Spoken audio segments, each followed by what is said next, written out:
Today we are going to look at the worst wedding deaths ever recorded, from overloaded service lifts that became vertical coffins crushing grooms against twisted metal railings, to spooked horses whose steel-shod hooves delivered fatal blows to brides posing for selfies. It was January 23, 2016, when the mountain air hung crisp and still around the Timber Lodge nestled 6,800 feet above sea level in Colorado's Front Range. Snow dusted the pine branches surrounding the rustic venue, where Roman Clay, 41, had just exchanged vows with his bride of 12 years in a small ceremony overlooking the valley below. Roman worked in construction logistics, spending his days coordinating heavy equipment deliveries across job sites. His confidence around machinery was well earned through 2 decades in the industry. Standing 6 feet tall with calloused hands and an easy laugh, he approached most challenges with the same methodical precision he used to calculate load capacities and crane specifications. His colleagues knew him as someone who rarely backed down from a bold idea, often volunteering for the most complex equipment installations. The reception was held on the lodge's upper level, accessible by stairs or a custom-built material hoist used to move supplies between floors during prior renovations. Warning signs clearly marked the hoist as off-limits to passengers, noting it was not rated for human transport and carried a posted weight limit of 800 pounds for materials only, a rating already reduced due to the hoist's age and prior maintenance issues. The platform measured 4 feet by 6 feet, enclosed by waist-high metal railings painted industrial yellow. The shaft extended 20 feet vertically through the lodge's timber frame construction. Roman had spent weeks planning what he called his grand entrance. Rather than walking upstairs like other guests, he convinced 3 groomsmen to join him on the service lift for a dramatic arrival. The 4 men, together weighing well over the posted limit, crowded onto the platform while wedding guests gathered above and below with smartphones ready. Several family members expressed concern about the plan. The lift operator had stepped away for the ceremony. Roman pressed the up button himself, and the platform began its ascent normally. Guests cheered from the upper level as the groom waved, the men shifting their footing on the platform as it swayed under the load. The mechanical hum of the motor echoed through the shaft as the platform climbed steadily past the 10-foot mark. At approximately 14 feet, the uneven, overloaded lift suddenly failed without warning, the platform dropping vertically through the shaft. Roman, standing near the front rail, was thrown forward as the floor disappeared beneath him. His chest struck the metal guardrail with devastating force before the platform slammed into the concrete base below with a thunderous crash. The impact crushed his chest against the metal railing, causing devastating internal injuries. The sudden stop caused severe neck trauma and a catastrophic spinal injury. The sound of the crash reverberated through the lodge's wooden structure, silencing the celebration instantly. Wedding guests rushed to the lift shaft within seconds. Roman lay motionless on the twisted platform, blood pooling beneath him. The 3 groomsmen sustained various injuries but remained conscious. Emergency responders arrived approximately 18 minutes later, delayed by the lodge's remote mountain location, but Roman showed no vital signs. His bride collapsed upon seeing the scene. The county coroner ruled the death accidental, caused by blunt force thoracic trauma and cervical fracture. Both smartphone footage and the lodge's security camera captured the overload and subsequent mechanical failure. Investigators later determined the hoist's limited safety systems had been bypassed months earlier during renovations to accommodate larger deliveries. The lodge suspended operations immediately following the incident, and the reception was canceled. Roman's bride was escorted from the venue by family members and transported to a nearby hospital for evaluation. In the weeks that followed, the property's material hoist was permanently shut down. It was April 30th, 2016, at a historic estate in Lexington, Kentucky, where wedding guests gathered on a gravel drive as a white horse-drawn carriage waited for the newlyweds outside. Sarah Miller, 29, had just married her longtime partner in a ceremony surrounded by family and friends. She worked as a marketing coordinator for a local tourism company and had always dreamed of a fairy tale wedding departure. Standing 5 feet 6 inches with an adventurous spirit, she was known for her love of photography and capturing special moments. Her wedding dress, a flowing ivory gown with intricate lace details, had belonged to her grandmother. The wedding reception had concluded with plans for the couple to depart in an antique carriage pulled by 2 Clydesdale horses, each weighing approximately 1,800 pounds. The animals had been decorated with white ribbons and flowers, though the unfamiliar adornments and surrounding crowd of 80 guests created visible stress. A professional handler held the lead ropes while guests positioned themselves for photos. The estate's stone mansion provided a picturesque backdrop for the departure ceremony. Sarah had stepped out of the carriage momentarily to retrieve her phone for a selfie with the decorated horses, believing the moment would be perfect for her social media documentation of the day. She positioned herself approximately 4 to 5 feet directly behind the horses, holding her smartphone to capture the scene.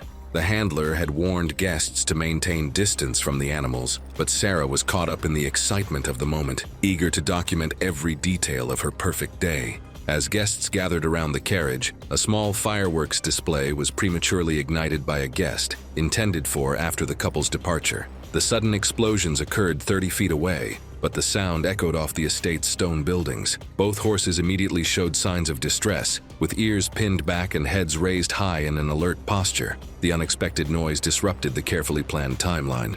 The lead horse reared up on its hind legs, pulling against the handler's grip. Sarah continued taking photos, showing no visible reaction as the situation escalated around her. The second horse began backing up nervously, its massive hooves striking the gravel as it tried to distance itself from the noise. Several guests noticed the animal's agitation, but were unable to warn Sarah in time. The right side horse suddenly kicked backward with both hind legs in a defensive reaction to the continued fireworks. The steel-shod hoof struck Sarah directly in the chest, driving her backward and off balance where her head struck the gravel driveway, causing fatal head trauma. Wedding guests screamed and scattered as the handler worked to control both agitated animals. The carriage came to an immediate halt as several guests rushed to Sarah's aid. She lay motionless on the gravel, blood pooling beneath her head.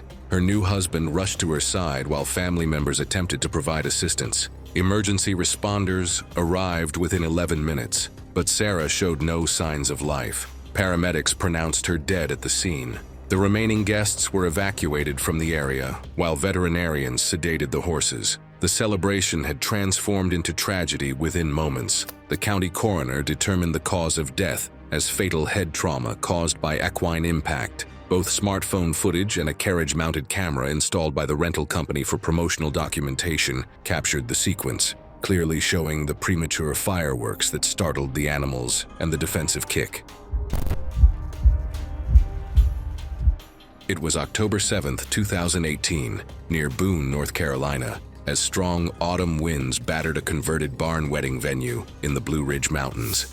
Patty Dean, 62, had recently retired after 35 years as a school administrator to focus on her family. Standing 5 feet 3 inches with silver hair and a warm smile, she was known for her meticulous attention to safety protocols and protective nature, traits that had made her both an exceptional educator and devoted mother. Today was her daughter Sarah's wedding day, the culmination of months of planning they had done together. Patty had been involved in every detail, from selecting this rustic barn venue to coordinating with vendors. She wore a navy blue mother of the bride dress and had tears of joy throughout the ceremony. The reception was held in a renovated tobacco barn featuring massive sliding metal doors that served as the main entrance. The doors measured 8 feet wide by 10 feet tall, weighing between 500 and 600 pounds each, and hung from an overhead track system. Rust had accumulated on the track mechanisms, and no secondary restraint cables had been installed. As mother of the bride, Patty positioned herself near the entrance to greet guests and manage the flow of family members, particularly young cousins running in and out of the barn. The wind had been creating problems all afternoon, causing the heavy doors to shift and sway, with no bottom guide in place to prevent lateral movement. Several guests commented on the concerning movement, but venue staff assured everyone the doors were secure. As wind gusts intensified, Patty noticed one sliding door had shifted off its track after the upper hanger rollers partially disengaged. Her maternal instincts kicked in as she moved toward the door and attempted to block its path, preventing it from swinging into the crowd of children nearby. She called for help from venue staff, but they were occupied with reception duties. A strong gust struck the barn's exterior wall, forcing the partially derailed door completely off its track. The massive metal slab tipped inward toward the reception area, with Patty directly in its path as she attempted to guide children away from the doorway. Later review of guest phone recordings and exterior security footage helped investigators reconstruct the moment the door failed. The nearly 500-pound door struck Patty across the chest, driving her backward onto the concrete floor. The weight pinned her completely, crushing her ribcage and compressing her lungs. Multiple ribs fractured inward, puncturing both lungs and causing massive internal bleeding.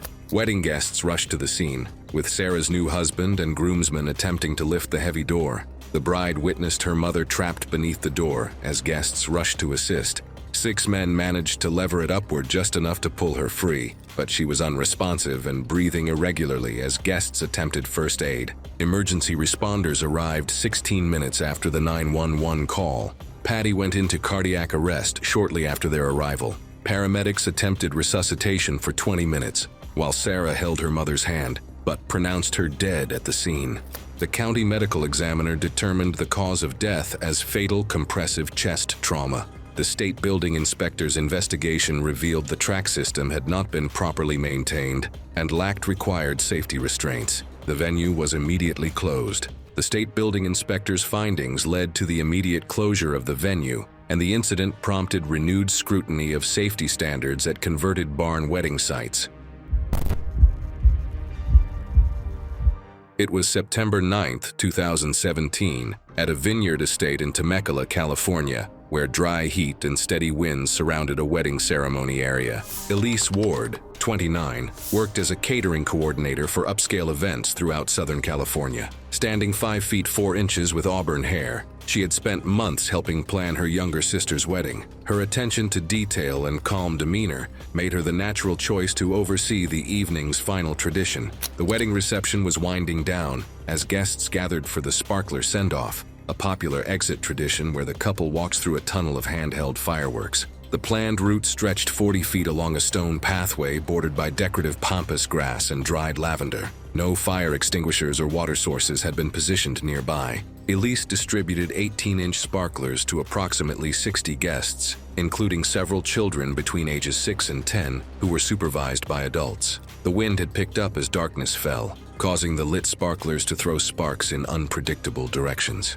She positioned herself near the pathway's midpoint to guide guests and ensure the couple had a clear route. As the bride and groom began their walk, a 7-year-old guest lost grip of his sparkler while waving it overhead. The lit firework tumbled into a patch of dried pampas grass approximately 8 feet from the main pathway. The wind immediately caught the sparks, spreading them deeper into the landscaping where they ignited the brittle vegetation. Small flames began spreading through the grass, initially unnoticed by most guests who were focused on filming the couple's exit. Elise spotted the fire first and stepped forward to clear guests away from the growing blaze. The flames had already spread across a 6-foot section of landscaping, creating a barrier between some guests and the pathway. The fire reached the hem of Elise's floor-length chiffon dress as she attempted to guide elderly relatives to safety. The synthetic fabric ignited rapidly, melting and adhering to her legs as flames climbed upward. She stumbled and fell while trying to run, which allowed the fire to engulf her lower torso. Thick smoke from the burning fabric entered her airways, leading to rapid breathing difficulty. Elise lost consciousness quickly as severe burns and smoke inhalation overwhelmed her respiratory system. Several guests attempted to smother the flames using jackets and tablecloths, but the synthetic material had already caused catastrophic damage. Emergency responders reached the scene 14 minutes after the initial 911 call. Elise was transported to a regional burn center, where she died approximately 3 hours later. The medical examiner determined the cause of death as thermal injuries covering 38% of her body, combined with severe smoke inhalation that caused respiratory failure. Drone footage from the wedding videographer captured the entire sequence, showing how wind conditions spread the initial grass fire. The investigation revealed no direct fire code violations, as county guidelines placed responsibility for sparkler use on private event hosts. Fire officials later issued a safety advisory discouraging sparkler send-offs during dry or windy conditions, citing the incident as an example of the risk posed by open flames near ornamental landscaping. It was June 14, 2016, in Savannah's historic district, where humid evening air surrounded a renovated antebellum mansion with a second-floor balcony overlooking a cobblestone courtyard. Grant Myers, 37, worked in regional property leasing, spending his days evaluating commercial spaces and negotiating rental agreements across the Southeast. standing 5 feet 9 inches with a lean build. He was known among colleagues for his ability to evaluate property conditions and occupancy limits. His analytical mind constantly assessed structural details in every building he entered. The wedding reception was held in the mansion's main hall, with guests frequently stepping onto the exterior balcony for photos and fresh air. The wrought iron railing and wooden platform had received cosmetic updates during recent renovations, but the underlying support structure dated back decades. A small placard near the doorway indicated a maximum occupancy of 12 people, though the faded text was barely visible in the evening light. Grant had been coordinating group photos throughout the evening, encouraging guests to gather on the balcony for shots overlooking the courtyard. The wooden platform measured 8 feet by 20 feet, supported by 6 timber joists anchored to the building's brick exterior wall. Previous inspections had noted minor settling in the support beams. As the photographer prepared for the final group shot, 18 guests crowded onto the balcony simultaneously. Grant positioned himself near the center, directing others to move closer together for the frame. Several guests leaned against the railing while others shifted positions, creating constant movement across the platform. The combined weight of the guests, intensified by constant shifting and leaning, pushed the balcony far beyond its intended capacity. Security footage from the courtyard below showed the balcony beginning to sag noticeably as guests crowded toward the railing. Grant continued organizing the group as the balcony showed visible signs of strain beneath their feet. The primary support joist split at its anchor point with a sharp crack that echoed through the courtyard. Moments later, the ledger board failed at the wall connection, causing the balcony to rotate outward and peel away from the building's facade, sending the crowded group surging toward the railing.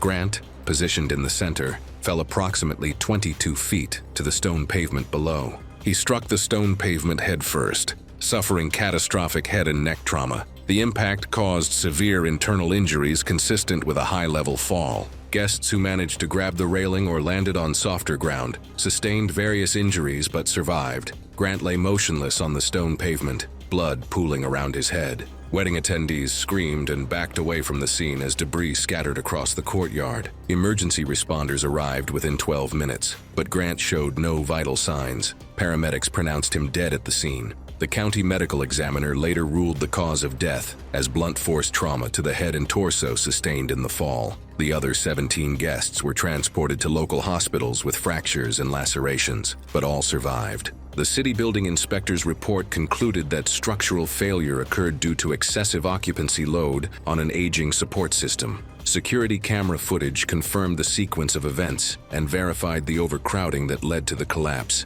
City officials ordered the balcony closed indefinitely, and the venue suspended all events pending structural repairs and code review.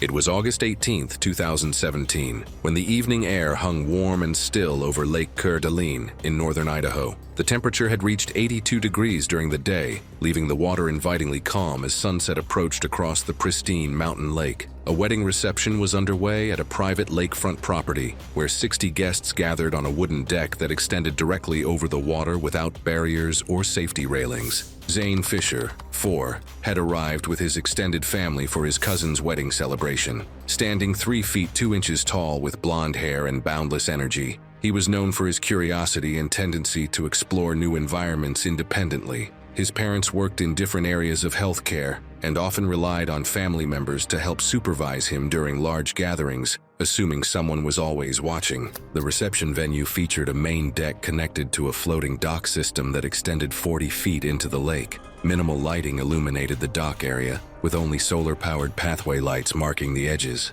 The water depth dropped to 8 feet within 10 feet of the shoreline, and the lake temperature measured 64 degrees, despite the warm air temperature. As the evening progressed, most adults became focused on wedding speeches and dinner service. Zane had been playing with other children near the seating area, but gradually wandered toward the water's edge while family members assumed he was under someone else's supervision. The dock surface remained wet from earlier boat activity, creating slippery conditions. Security cameras mounted on the property's main building captured Zane walking alone toward the dock area. He appeared curious about the boats moored nearby and moved closer to the water's edge to get a better view. No adults were visible in the camera frame. As he approached the unprotected perimeter of the floating dock, Zane slipped on the wet decking and fell directly into the lake. The sudden immersion overwhelmed him, leaving him unable to stay afloat. His small size and limited swimming ability made it impossible for him to reach the dock edge, which sat 18 inches above the water surface.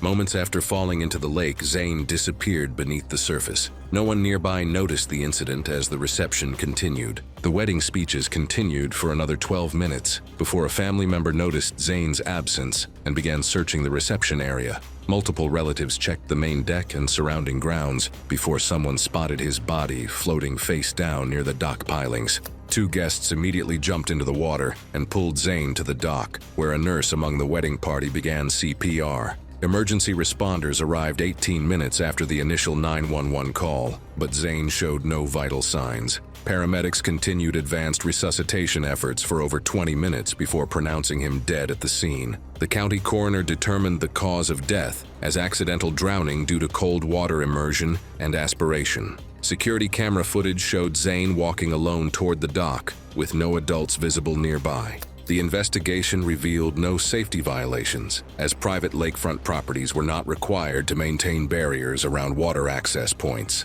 However, the incident highlighted the dangers of unsupervised children near open water during social gatherings. Local safety officials later urged families hosting waterfront events to assign dedicated supervision for children, citing the risks posed by open water during large gatherings. It was June 14, 2015, at a private estate in Napa Valley, California. The grounds were prepared for an evening wedding reception, with manicured lawns converted into a formal event space. String lighting hung above banquet tables and gift displays, while a live band performed near the rear of the lawn. Near the center stood a 15-tier champagne tower on a steel platform, rising nearly 9 feet. Earlier setup revealed minor instability, but assurances were given that the structure met load standards, and it remained in place. James Paulson, 34 years old, was the groom. As part of the planned reception sequence, he had been encouraged to pour the top tier of the champagne tower himself for photographs and video. The moment was positioned as a symbolic transition from ceremony to celebration, and guests were already gathering in anticipation as the band paused and phones were raised. The estate lacked an elevated platform or built-in staging, so a 6-foot aluminum ladder was positioned beside the tower as a temporary solution. James climbed carefully, holding a single Magnum bottle as he reached the upper tiers. Guests formed a wide semicircle roughly 12 feet away, leaving a clear space beneath the structure. Footage from multiple phones shows the scene unfolding steadily, with no visible panic or disorder. As James began pouring, champagne flowed through the upper glasses as intended. Midway through the pour, he adjusted his footing on the ladder, shifting his weight slightly to maintain balance. His free hand reached out and made contact with the steel frame of the tower to steady himself. That brief lateral force transferred into the platform's rear support, which contained a latent weld defect at its joint. The compromised weld failed under the combined side load and off-center pressure. The structure lurched sharply before collapsing forward. James fell with the tower from a height of approximately 9 feet, striking the corner of a marble-topped gift table head first, as glassware shattered across the reception area. The impact was immediately followed by movement from nearby guests rushing toward the scene. Within seconds, a guest with prior medical training reached James and began assessing his condition. He was unconscious, exhibiting irregular gasping respirations and abnormal limb rigidity.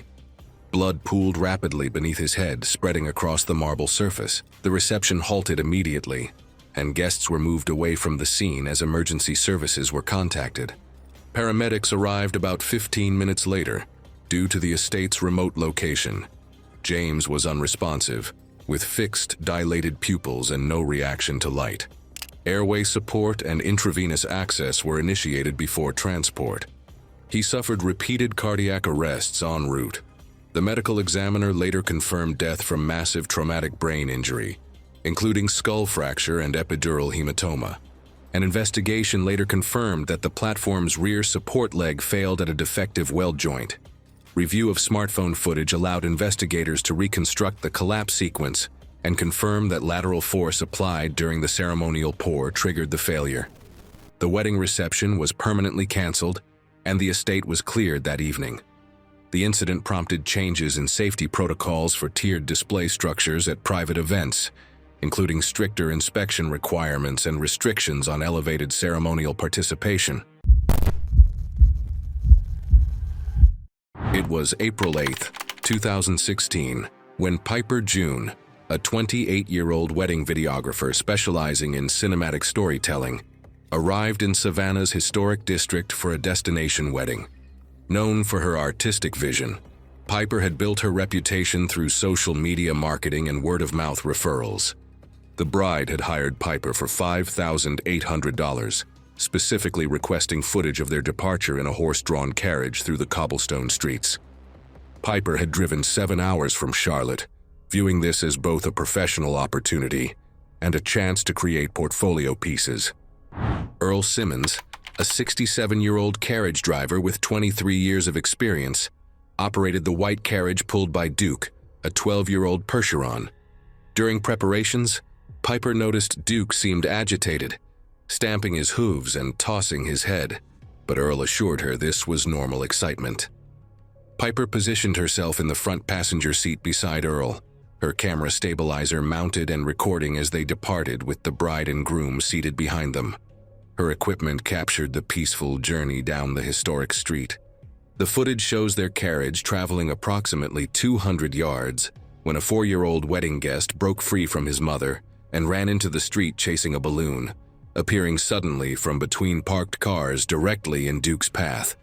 Earl pulled hard on the reins as Duke reared up, his front hooves lifting high off the ground in a near-vertical stance. When Duke came down, he bolted forward in panic, surging into an uncontrolled run, estimated between 12 and 15 miles per hour. Piper's camera recorded the violent bouncing over uneven cobblestones as Earl pulled repeatedly on the reins. The horse failed to respond and continued forward over the uneven cobblestones. At a nearby downtown intersection, Duke veered sharply left without slowing. The footage captures the carriage tilting onto its right wheels at a steep angle before the camera was thrown from Piper's hands as she was ejected from the elevated left side. Wedding guests reported that Piper was thrown several feet through the air, landing on her right side on the cobblestone street. Her head struck the rounded edge of a cobblestone with devastating force. A physician assistant among the wedding guests reached Piper within the first minute, finding her unconscious with rapid, shallow breathing and blood flowing from a severe head wound. The bride and groom immediately ran back to assist. Emergency services arrived within several minutes due to the downtown location. Paramedics found Piper unconscious with severe brain injury indicators. They immediately applied cervical spine precautions and established intravenous access while preparing for transport. During transport, Piper's condition worsened, with unequal pupils and rising blood pressure. Imaging revealed severe head trauma and brain swelling. Despite emergency surgery, she never regained neurological function, and recovered footage confirmed the carriage's loss of control. Investigation revealed Duke had no prior history of bolting incidents, but the sudden appearance of the child triggered an instinctive flight response. Authorities concluded the accident resulted from unpredictable animal behavior, prompting renewed safety discussions and voluntary protocol updates among local carriage operators. It was March 11, 2017, at a beachfront resort in Key West, Florida.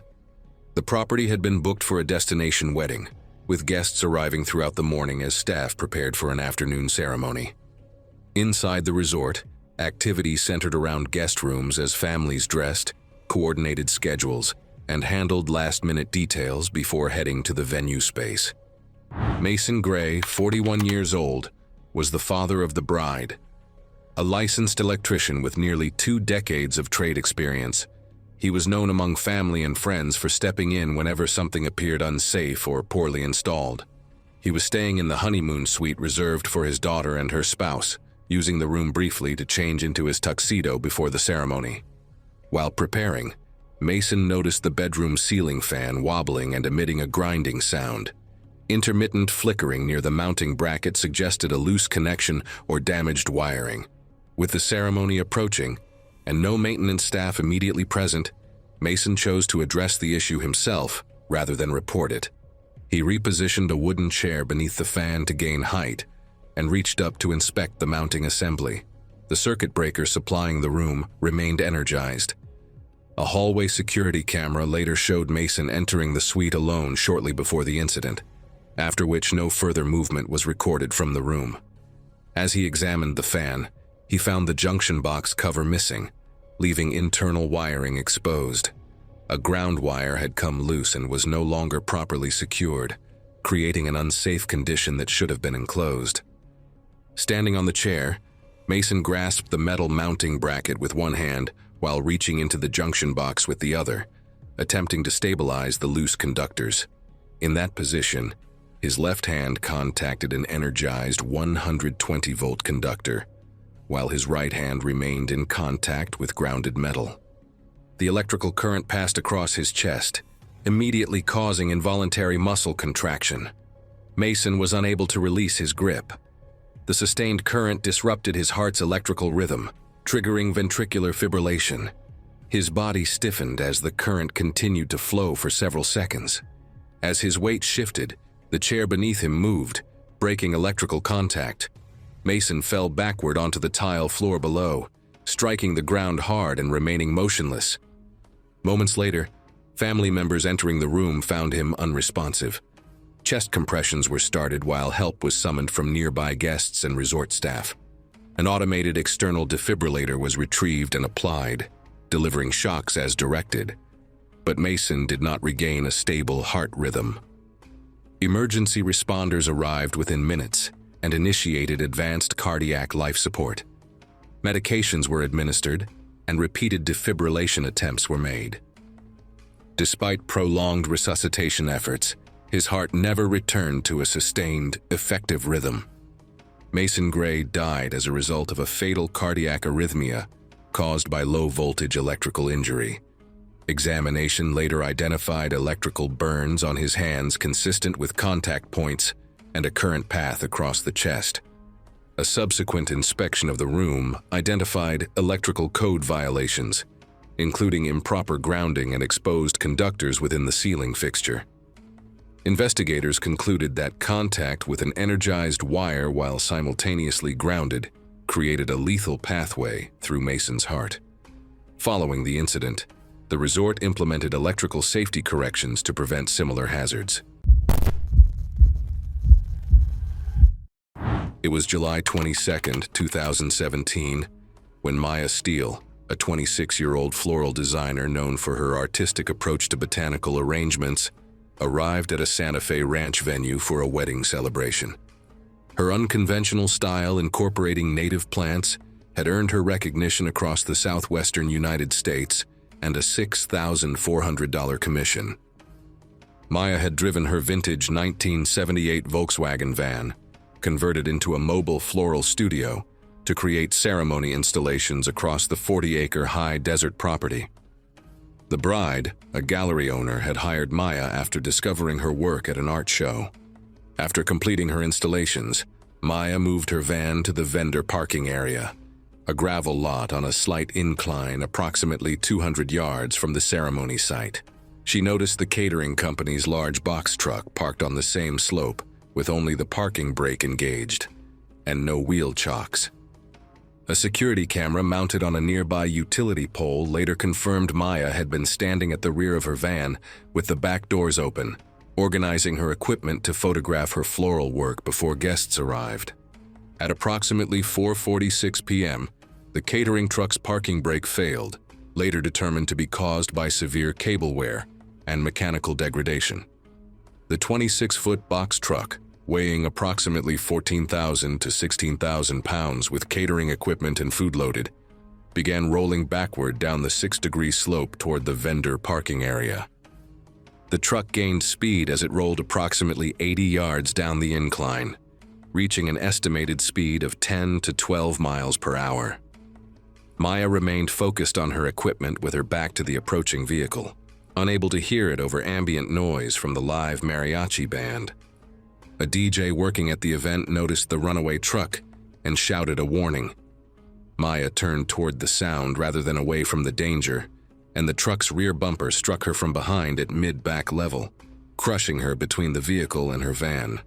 The impact drove Maya's van forward approximately 3 feet before both vehicles stopped, trapping Maya's body in the narrow gap. The security camera recorded the DJ and other vendors rushing to the scene, attempting unsuccessfully to push the heavy truck backward. With help, a hydraulic jack was used to lift and secure the truck, allowing Maya's extraction minutes later. She showed catastrophic pelvic and spinal injuries, profound shock, and no measurable blood pressure.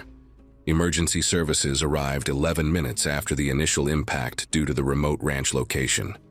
Paramedics found Maya in profound shock from internal bleeding and immediately established IV lines, while applying a pelvic binder to stabilize fractures. Maya suffered cardiac arrest during preparation for helicopter transport, as her blood pressure collapsed from uncontrolled internal bleeding. CPR and medications briefly restored circulation, but she could not be stabilized. The medical examiner later determined she died from exsanguination caused by severe pelvic fractures and abdominal organ injuries. The recovered security footage provided crucial evidence of the brake failure and collision sequence. Investigation revealed the catering company had a pattern of deferred vehicle maintenance, leading to enhanced parking protocols requiring wheel chocks on all inclined surfaces. It was June 3, 2018, when Caleb Hart, a 38-year-old wilderness guide and outdoor education instructor, arrived at a Blue Ridge mountain overlook near Asheville to officiate his cousin's wedding. Known for his extensive knowledge of mountain weather patterns, Caleb had been conducting outdoor weddings as a side business for 3 years. Caleb had spent 15 years leading expeditions throughout the Appalachian Mountains. His cousin Nathan had specifically requested him to officiate after they bonded during a backpacking trip. The ceremony was planned for the exposed granite outcropping that offered 360-degree mountain views. The wedding photographer positioned herself approximately 50 feet from the ceremony site, using a telephoto lens to capture the intimate 34-guest celebration. Her camera was recording continuously as dark clouds began building to the west during setup. Weather forecasts had predicted thunderstorms after 6 p.m., but the ceremony was scheduled to conclude by 4:30 p.m. Caleb mentioned the approaching weather but agreed to proceed, when assured they could finish before storms arrived. The ceremony proceeded normally, with Caleb standing at the highest point of the overlook, approximately 15 feet above the seated guests. The bride and groom faced him, with the mountain vista stretching out behind them. At approximately 4:12 p.m., the first thunder echoed across the valley. The storm had moved faster than predicted, and within 90 seconds, the sky darkened dramatically, and gusty winds increased to approximately 15 to 20 miles per hour. Light rain began falling, but Caleb continued rather than evacuate. At approximately 4:14 p.m., a lightning bolt struck the granite outcropping at or immediately adjacent to where Caleb stood. The discharge lasted only milliseconds, delivering high-voltage electrical energy that traveled through his body and into the granite beneath his feet. Caleb's clothing was scorched and damaged by rapid heating, and his shoes showed signs of steam-related rupture. The strike caused sudden, violent muscle contraction, leading him to collapse backward and come to rest several feet away. He lay motionless on the granite with no visible breathing or movement. The lightning strike also created ground current that radiated outward through wet granite, delivering shocks to multiple guests within 40 feet. Several guests within roughly 40 feet were knocked to the ground by ground current. 3 lost consciousness briefly, while others experienced intense muscle contractions, temporary paralysis, ringing in the ears, and visual disturbances. The groom's father, a retired Army medic, regained enough motor control within several seconds and crawled to Caleb's position. The photographer's camera recorded him checking for vital signs and finding none, then beginning CPR while shouting for emergency services. Multiple guests attempted to call 911, but cell coverage on the remote overlook was unreliable. It took 4 minutes before someone's call connected, while the medic continued chest compressions in the pouring rain. Paramedics reached the overlook roughly half an hour after the lightning strike, and found Caleb in cardiac arrest with a systole, a non-shockable rhythm indicating no organized heart activity. Advanced life support continued for more than 20 minutes, but his pupils remained fixed with no signs of neurological response. He was pronounced dead at the scene. The medical examiner later determined the cause of death to be cardiac arrest resulting from a direct lightning strike, with associated electrical burns and severe brain injury. The incident prompted renewed safety reviews, leading regional venues to strengthen evacuation protocols for exposed outdoor ceremonies when thunderstorms approach. It was August 18, 2018, at a garden wedding venue in Portland, Oregon. The afternoon ceremony was planned among landscaped walkways, flowering beds, and open lawn space, with guests arriving early under clear summer skies. Vendors moved between preparation areas as final details were completed ahead of the ceremony. Jade Palmer, 31 years old, was the wedding's makeup artist. She specialized in bridal beauty and had built a steady reputation over 8 years through referrals and online visibility. The bride, a fashion blogger with a modest following, hired Jade for $2,800 to provide makeup services for herself and 6 bridesmaids. Jade had spent the morning indoors completing makeup applications and preparing her emergency touch-up kit for use during the ceremony. The venue maintained beehives roughly 80 yards from the ceremony area, positioned near sections of the garden planted with flowering vegetation. Jade noticed the hives upon arrival but gave them little thought. She had no known history of severe allergic reactions and had worked numerous outdoor weddings without prior incident. As guests began settling into their seats, Jade walked through the garden toward the ceremony site, carrying her kit. A guest live-streaming the event later provided documentation of her movement through the grounds. Jade chose a path bordered by dense lavender beds, an area commonly used as a walkway and not marked as hazardous. As she crossed the path, Jade stepped onto a concealed ground-nesting yellow jacket colony hidden beneath the plants. The disturbance triggered an immediate defensive response. Within seconds, a large swarm erupted from the ground and attacked her. Jade screamed and attempted to flee. She was stung repeatedly on her legs, arms, neck, and face as she ran, managing to cover roughly 30 yards before collapsing near the edge of the lawn. Wedding guests rushed to assist her, initially observing intense pain and localized swelling consistent with multiple stings. Within approximately 90 seconds, Jade began showing signs of a severe systemic reaction driven by the heavy venom exposure. Her voice became hoarse as she struggled to breathe. Raised red hives spread rapidly across her chest and abdomen, expanding outward as swelling progressed. Over the next few minutes, her breathing deteriorated into high-pitched wheezing and stridor, indicating worsening airway obstruction. She became dizzy and disoriented, staggered briefly, and then collapsed fully onto the grass. Her lips turned blue as oxygen deprivation intensified. An emergency room nurse attending the wedding immediately recognized anaphylaxis and directed others to call 911 and search for an epinephrine autoinjector. Jade was positioned on her back, but swelling of her tongue and throat made airway positioning ineffective. Her heart rate increased as her body attempted to compensate for falling blood pressure and worsening hypoxia. Approximately 6 minutes after the initial stings, Jade's pulse weakened and became difficult to detect. When effective circulation could no longer be confirmed, chest compressions were initiated while emergency services were en route. Paramedics arrived several minutes later and encountered severe airway swelling that made ventilation extremely difficult. Epinephrine was administered as the primary life-saving intervention while resuscitation continued. Although circulation was temporarily restored, Jade remained deeply unresponsive. She later died from catastrophic brain injury caused by prolonged oxygen deprivation following anaphylactic shock triggered by multiple yellow jacket stings.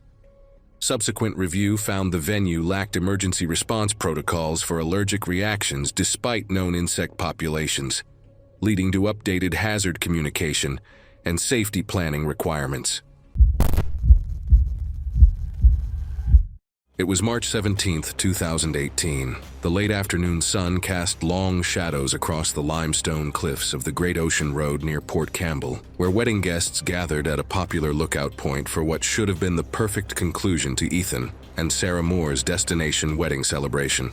Ethan Moore, a 29-year-old civil engineer from Melbourne, had spent 3 years designing water treatment facilities across Victoria. Ethan had proposed to Sarah at this exact location 2 years earlier, making it the obvious choice for their wedding photos, despite the inherent dangers of the unfenced clifftop. The Great Ocean Road's limestone cliffs rise over 200 feet above the Southern Ocean, carved by millions of years of wave action that continues to erode the soft rock formations. The lookout points along this stretch remain largely unfenced, relying on visitor common sense and warning signs to prevent accidents. Recent March rains had saturated the clifftop soil, making the loose gravel and limestone fragments particularly unstable near the edges where foot traffic had already compromised the surface integrity. The wedding photographer, Janet Williams, had been recommended by Ethan's mother after shooting several family events over the past decade. Williams had built her reputation on dramatic clifftop shots that showcased the rugged coastline, often positioning couples dangerously close to edges for maximum visual impact. During the engagement shoot 6 months earlier, she had repeatedly pushed Ethan and Sarah to move closer to precipices, dismissing their safety concerns as unnecessary caution that would compromise the artistic vision. That afternoon, Williams had insisted on capturing one final dramatic shot of the newlyweds kissing near the cliff edge. The recent rainfall had left the limestone surface slick with moisture, and several guests had commented on the loose gravel shifting underfoot. Williams positioned the couple just 8 feet from the 220-foot drop, directing them through multiple poses while wedding guests watched nervously from a safer distance. After capturing the kiss, Williams demanded that Ethan step backward for a wider composition that would frame the couple against the ocean backdrop. She continued shooting as Ethan carefully moved toward the edge, his dress shoes struggling for purchase on the wet limestone. The gravel beneath his feet had been loosened by the morning's rain, creating an unstable surface that shifted with each step. As Ethan took his final step backward, the saturated gravel gave way completely. His right heel slipped over the edge, and his center of gravity shifted beyond the point of recovery. Sarah screamed as her new husband disappeared over the cliff face, his body striking 2 rocky ledges during the 220-foot fall. The body tumbled unpredictably, striking protruding limestone ledges, and ultimately landing on the final outcrop headfirst, causing massive cranial trauma. A guest immediately called emergency services at 4:47 p.m., but the remote location meant rescue teams required 35 minutes to reach the scene. Helicopter recovery took another hour due to dangerous wind conditions along the cliff face. The coroner determined that Ethan died instantly from massive head trauma and complete skull fracture. The force of impact had destroyed his brain tissue entirely, making survival impossible regardless of response time. Williams faced a civil lawsuit from Sarah and lost her photography business within 6 months as word of mouth spread. Sarah never returned to the Great Ocean Road and moved to Queensland to escape the constant reminders of her wedding day tragedy. It was June 14, 2015, in the Loire Valley, France. Morning mist hung low over the vineyard estate as guests gathered for a wedding rehearsal. A restored Citroën waited on a gravel drive, angled slightly uphill. The scene felt controlled, celebratory, and fragile. Nothing appeared immediately dangerous to anyone present. Lucy Bernard was 7 years old, the bride's niece and chosen flower girl. She was shy, soft-spoken, and deliberate in her movements after recently outgrowing a corrective leg brace. Walking carefully had become a habit. Family described her as observant and eager to please, practicing her role repeatedly despite fatigue. She trusted adults implicitly and waited quietly during rehearsals, clutching her basket and watching shoes pass on the uneven stone ground nearby without complaint, ever. The vehicle was a restored 1950s Citroën hired for a staged arrival. Vintage cars lack modern brakes and roll easily on inclines. Lucy understood none of this. She focused on posture and timing, standing near a low stone retaining wall while adults adjusted plans and photographers repositioned guests. The gravel surface, narrow drive, and crowd proximity increased risk if movement occurred. Children were allowed close for pictures without barriers or supervision present that morning there. During rehearsal, The Citroën stalled on the incline and refused to restart. A groomsman suggested towing it several feet using an old hemp rope found in storage. The suggestion bypassed safer alternatives, including wheel chocks or clearing the area, to avoid delaying photographs. No professional mechanic was consulted, and no one assigned crowd control. Guests, children, and staff remained clustered nearby, still watching closely. The rope was visibly frayed, stiff from age, and never rated for vehicle loads. No one voiced objection, and the decision was treated as temporary and harmless. Lucy waited beside the wall holding her basket as adults positioned the second car downhill. Photographers asked for smiles, and guests leaned forward for better angles. The incline increased backward roll potential. No safety buffer existed at all. As tension was applied, the Citroën shifted slightly. Gravel crunched under tires, and murmurs spread through the group. Lucy turned her head toward the sound, unaware the car's weight was now fully dependent on the rope alone. Children remained stationary, assuming adults controlled the situation. No one instructed Lucy to move or step away. The slope amplified any sudden failure instantly without warning or pause. The rope snapped with a sharp crack, recoiling toward the anchored point. The Citroën began rolling backward due to the incline and loose gravel, striking Lucy in the pelvis. She was critically injured immediately, sustaining severe fractures and massive internal bleeding. Witnesses heard a dull, wet impact as her body collapsed. Her basket fell, petals scattering across the gravel beneath her dress. She lost consciousness quickly, and her breathing became shallow and irregular, though complete cardiac arrest did not occur instantly. Adults rushed forward. Several people pushed the car away, relieving pressure within seconds. Despite rapid intervention, her injuries were life-threatening. Heavy bleeding and pelvic trauma made survival extremely unlikely without advanced hospital care. Panic replaced celebration as guests shouted for help. Someone dialed emergency services within moments. Paramedics arrived minutes later, assessing her injuries and stabilizing her on a stretcher before rapid transport. Lucy remained unconscious and in critical condition. Despite immediate medical attention, she succumbed to internal bleeding and blunt force trauma several minutes after the incident. Investigators later confirmed the sequence. The rope's failure, the vehicle's backward roll, and the lack of safety barriers contributed directly to the fatal outcome. The vineyard immediately banned staged vehicle entrances following the incident permanently after investigation. Lucy's parents sued the rental company unsuccessfully. Responsibility was ruled personal, not contractual. It was December 11th, 2016, in Munich, Germany. The reception hall of a suburban wedding venue was warm, despite winter outside, with heaters humming overhead. A large ice sculpture stood centered above banquet tables, dripping slowly. Marcus Keith Klein, 54, was the groom's uncle and a former machinist who spent decades maintaining factory presses and conveyor systems. Since retiring, he favored routine and stability, attending family events quietly. At the wedding, he sat near relatives, content listening rather than socializing, unaware his seat placed him directly beneath the sculpture. The centerpiece was a 10-foot block carved with floral patterns, delivered late after freezing delays. To protect it, staff brought it indoors early, suspending it from a reinforced frame.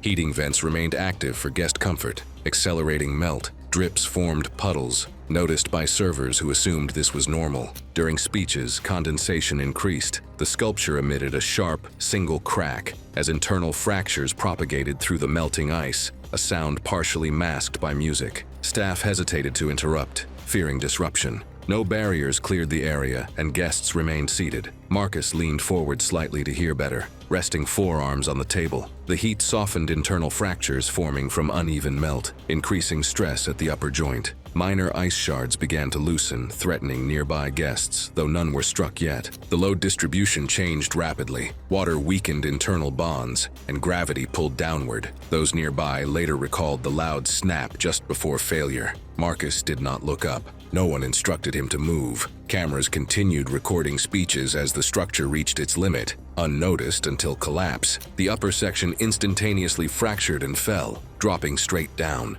It struck Marcus's head and upper chest with crushing force, forcing his chin violently into his chest. The impact compressed his upper cervical vertebrae and completely collapsed his airway, snapping ice across the table. His body jerked forward, then went limp. Plates shattered, water and ice spraying outward. Nearby guests recoiled, screaming. Marcus made no sound, his chest never rose again. Several guests rushed to him, but the mass pinned his upper body. Someone shouted for help. Another called emergency services immediately. CCTV captured the vertical fall and the stillness afterward. Staff struggled to lift the ice, hands slipping on the pooling meltwater. Marcus's face darkened as oxygen flow ceased. Paramedics arrived within 8 minutes, finding no pulse and complete cervical spinal cord destruction. Resuscitation was impossible. The airway was collapsed and spinal injury complete. Broken ice fragments and pooled water documented the point of impact. Witnesses gave consistent accounts of the crack, drop, and immediate collapse. The weight and height alone explained the fatal force involved. Minor cuts and bruises were noted among nearby guests from flying ice shards, but none were life-threatening. The post-mortem report described crushed neck structures, including the windpipe and major blood vessels. The spinal cord was severed at the upper neck, instantly stopping breathing and nerve signals. Death was immediate, caused by suffocation and neurological disruption. Afterward, the venue removed the sculpture and suspended events. Large-scale ice installations were permanently banned indoors. Safety policies were revised, requiring weight verification, temperature monitoring, and exclusion zones around heavy decor. The funeral was held quietly, attended by family and co-workers from Marcus's factory. It was August 23, 2014, in Chania, Crete, Greece. The outdoor wedding reception was held on a stone terrace overlooking the sea, warm air moving steadily inland. The setting felt festive and controlled, but the environment was already unstable. Nikos Papadakis, 31, was the groom and a lifelong resident of Crete. He worked as a regional sales coordinator for an agricultural equipment supplier. He valued tradition and family reputation, and the wedding was meant to honor both. Friends described him as trusting and conflict avoidant, preferring harmony over confrontation. Nikos had no background in performance safety. He wore a tailored synthetic wool blend suit, which ignites more easily and can melt onto skin than pure wool, and stood near the center of the terrace for photographs. The space was bordered by stone walls that reflected heat and restricted airflow. The fire performers used alcohol-soaked torches rather than long-burning plant oils, which increases splash risk and rapid ignition, but none of this was communicated to Nikos. The fire dance was arranged as a surprise by friends. Performers rehearsed earlier in calmer conditions, but did not reassess the wind as evening gusts strengthened. No fire extinguishers or medical staff were positioned nearby. Nikos was encouraged to stand close to the dancers for dramatic photos, trusting their experience. As music played, guests crowded inward. The wind shifted unpredictably, pushing flames sideways. Some guests noticed sparks drifting but assumed control remained. Nikos smiled and adjusted his stance, unaware that alcohol-based fuel can splatter and ignite clothing almost instantly upon contact. Then one dancer stumbled on uneven stone. The torch struck the ground, sending burning fuel outward.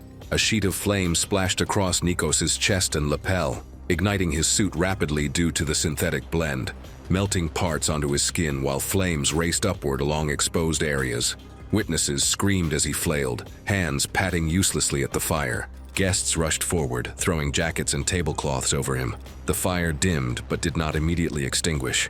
Nikos inhaled superheated air while screaming, collapsing to his knees. His facial hair singed immediately, and blistering developed on exposed skin across his face, neck, and hands within seconds, consistent with direct flame contact.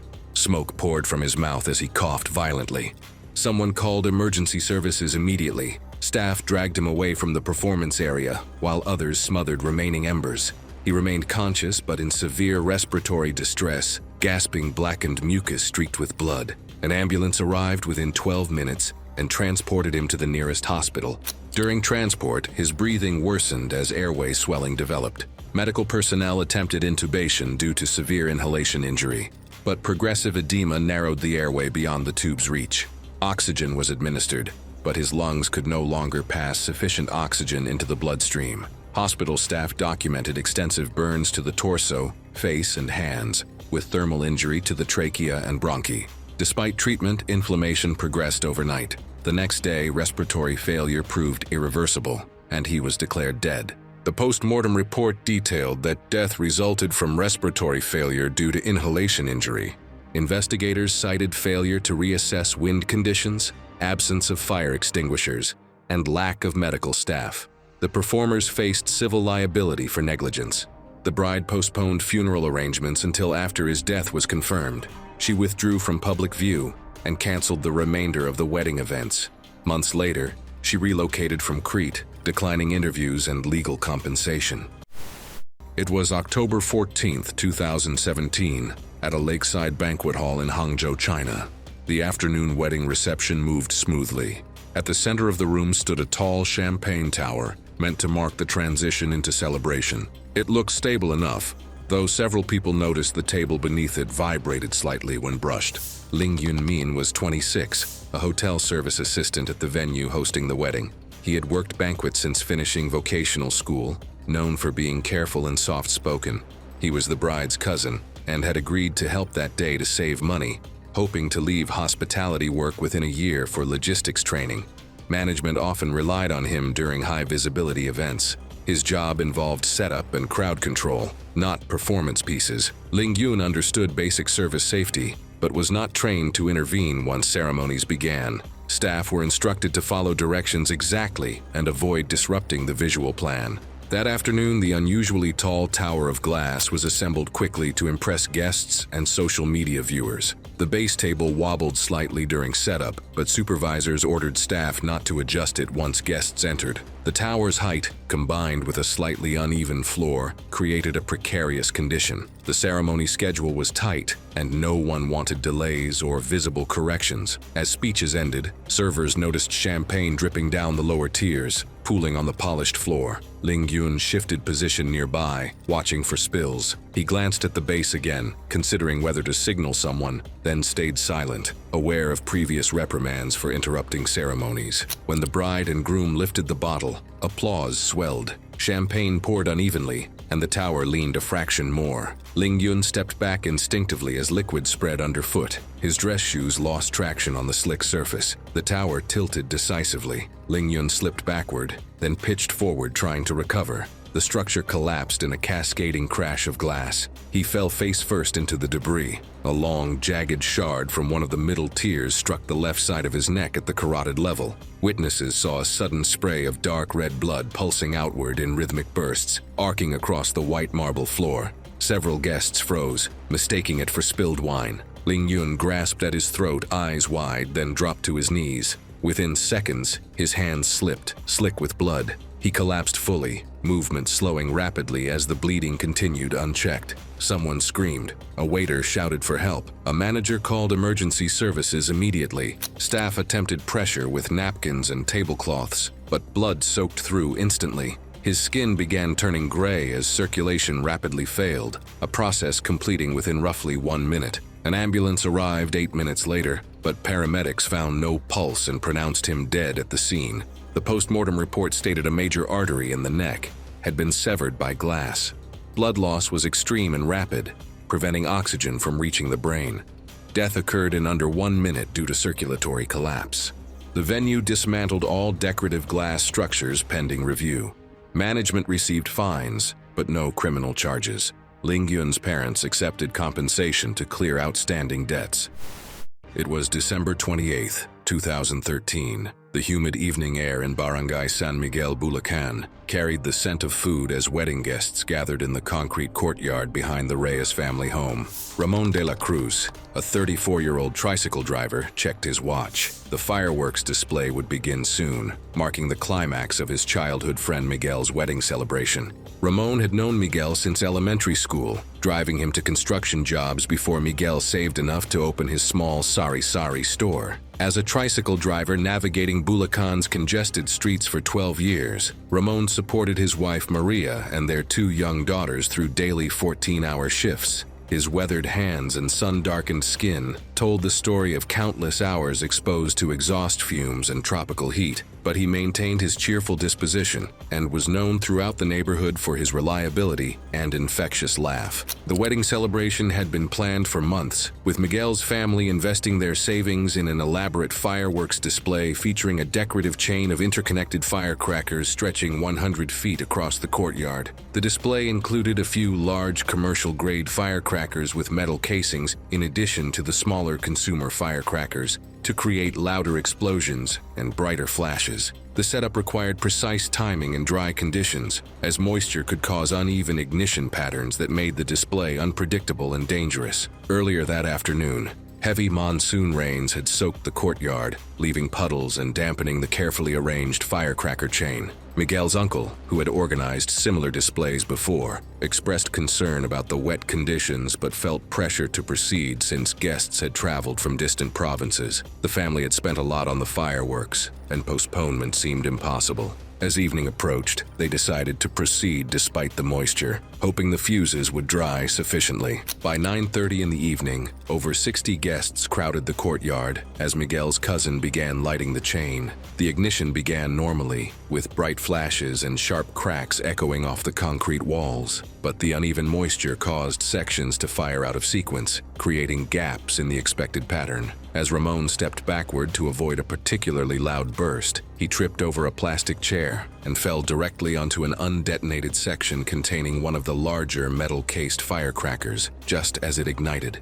The explosion tore through his lower legs, causing deep lacerations and puncture wounds, with fragments of metal casing and fuse driven into the tissue. Some small bone fractures occurred, though no fragments reached major arteries. Witnesses watched in horror as his pants shredded, and blood immediately soaked the concrete beneath him. Ramon's screams cut through the celebration as guests rushed to help. The wounds were severe, combining burns, deep cuts, and embedded fragments from the metal-cased firecracker, consistent with injuries from improperly stored commercial-grade devices. His brother-in-law tried to call for an ambulance, but Ramon stopped him, citing the possible expensive medical bill. Ramon remained conscious, limping to the outdoor sink where he washed the wounds with tap water and carelessly poured rubbing alcohol over the lacerations, causing intense pain and further tissue damage, then wrapped everything tightly with gauze. He returned home the next day, changing bandages daily and taking over-the-counter pain medication. 9 days later, Ramon developed severe jaw stiffness, making eating impossible, followed by violent muscle spasms throughout his body and increasing difficulty breathing. Ramon died from tetanus on January 6, 2014. The bacteria had entered through the contaminated wounds, releasing toxins that paralyzed his respiratory muscles, despite desperate attempts at treatment.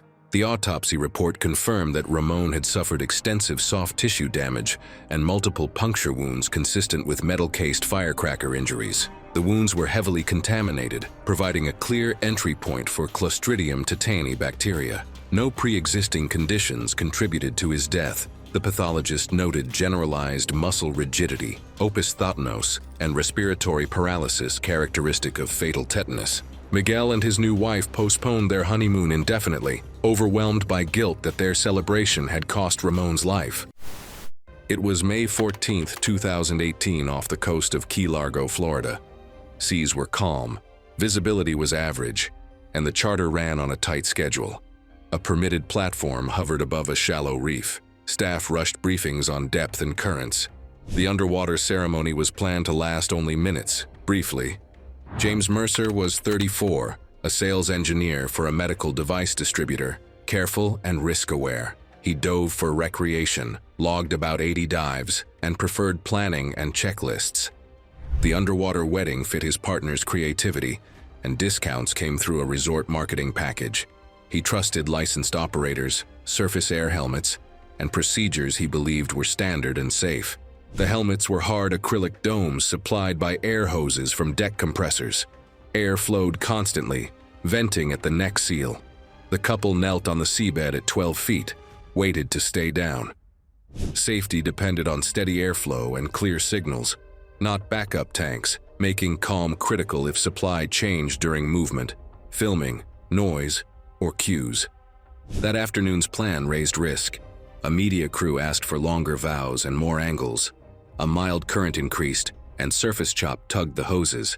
The captain suggested shortening the ceremony. The coordinator overruled it to stay on schedule, citing permits and guests. No backup air bottles were placed on the seabed despite manuals, drills, past warnings, emails, and logs. As guests gathered, James practiced breathing and signaled okay. The couple descended with 2 safety divers behind them. Bubbles rose steadily, The current pulled sideways, tightening the hose against the deck hardware. A rattling sound began near the compressor, unnoticed under music. James felt airflow surge, then weaken, pressure shifting, sound dulling, breaths shortening. The compressor briefly over-released air before stalling. Witnesses later described the sound changing, followed by the hose losing tension as airflow stopped. James attempted to inhale but received no air. He raised both hands and signaled distress, gripping the rim of the helmet. As he leaned forward, the remaining air pocket collapsed and water began rising rapidly into the helmet. His breathing became fast and uneven, a pattern consistent with panic during sudden air loss. A safety diver reached him within seconds and pulled on the hose, checking for flow. The diver tapped the visor and attempted to clear the helmet while signaling the surface crew. The hose remained slack. As the diver tried to lift the helmet to re-establish airflow, James stood abruptly, likely reacting to the lack of air. His weight belt shifted out of position. He lost balance and fell forward. Water rushed fully into the helmet. His body stiffened, then stopped moving. Another diver marked an emergency on the slate and signaled upward. Emergency services were contacted immediately from the surface platform. The surface crew hauled the hose and lifted James out within a minute. CPR started immediately on the platform. Paramedics arrived 7 minutes after the call. Despite oxygen and chest compressions, breathing never returned. 3 phone videos later showed the airflow loss and rapid collapse amid bubbles, signals, current, ropes, music, and sudden silence. The medical examiner determined that James drowned after the air supply failed. Water was found throughout the lungs, with foam in the airway. No broken bones or blunt injuries were present, and the sudden loss of airflow caused acute air hunger and oxygen deprivation, explaining the visible panic and loss of control seen on video. Investigators cited extended exposure without a backup air source and scheduled pressure as contributing factors. The operator suspended underwater ceremonies during the review. James's employer quietly ended promotional ties, and the resort removed helmet weddings from its offerings before reopening the site weeks later. It was June 22, 2013, on a narrow paved road in Amish farmland, Lancaster County, Pennsylvania. Evening light softened the heat, traffic was sparse, and wooden fences bordered open fields. The wedding ran slightly behind schedule, and the carriage exit was expected to last only moments toward the reception barn. Sarah Whitlock was 29 and worked as a veterinary assistant at a mixed animal clinic outside Lititz. She worked with horses daily, assisting with sedation, hoof care, and transport checks. Co-workers described her as observant and methodical, someone who noticed early signs of stress before animals reacted. She rode horses recreationally and volunteered with a local rescue that retrained draft horses with anxiety issues. Her experience around animals influenced wedding decisions, including choosing a horse-drawn carriage exit she believed was manageable. The carriage company was small and local, using draft horses familiar with farm equipment, traffic, and road noise. The same team had worked rural routes for years without prior incidents. Harnesses were standard leather tack, reins intact, and the carriage wheels recently serviced. The only change from rehearsal was a last-minute suggestion by guests to use handheld fireworks during the exit. Sarah objected briefly, noting horses could react to sudden sound. The plan continued after assurances that the fireworks would be set off farther away. The carriage moved east at walking speed, Sarah seated on the rear bench with her gown gathered beside her. Guests stood along the roadside behind a rope barrier. Phones were raised. The driver guided the team forward with light rain contact. As the carriage approached a bend in the road, the first firework detonated closer than intended. The sound echoed sharply along the fence line. Both horses startled at the same moment, tightening and lunging forward before the driver could regain control. A second firework went off. The team accelerated into a gallop, hooves striking pavement unevenly. The driver leaned back, reins slipping as speed increased. Witnesses later described the carriage rocking as wheels hit patched sections of road. The carriage drifted toward the shoulder. One wheel dropped into a shallow drainage ditch, twisting the frame. The axle lifted, then slammed back down. The carriage overturned. Sarah was thrown backward, her gown catching on the exposed axle hub. The horses continued forward, dragging her along the road. The fabric tore in sections as she was pulled roughly 30 feet, her head and chest striking pavement repeatedly. Several guests ran toward her. Others remained still, recording. Emergency services were immediately called. The driver stopped the horses moments later and cut them loose from the traces. Sarah lay motionless beside the carriage, her gown torn and soaked with blood. She was not breathing.